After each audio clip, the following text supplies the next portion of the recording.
রাধে রাধে। প্রথমে আমি এই ব্রকলিটা বানিয়ে নেব কোনো অংশ না ফেলে। এর গোড়ার অংশের ছালটা তুলে আমি পিস পিস করে বানিয়ে নিয়েছি শুধু। এবার কড়াইতে সর্ষের তেলে ব্রকলিটা দিয়ে নুন দিয়ে নাড়াচাড়া দিয়ে আমি এখানে ঢেকে দেব। তারপরে এখানে টমেটো, আদা, কাঁচা লঙ্কা আমি পেস্ট করে নেব।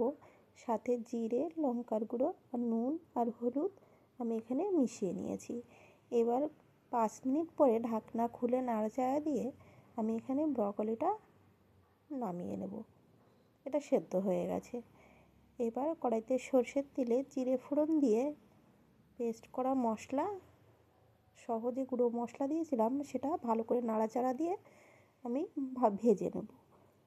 তারপরে এর সাথে ব্রকলিগুলো মিশিয়ে নামিয়ে নিলেই রেডি। নমস্কার। রাধে রাধে। প্রসাদ দর্শন করুন।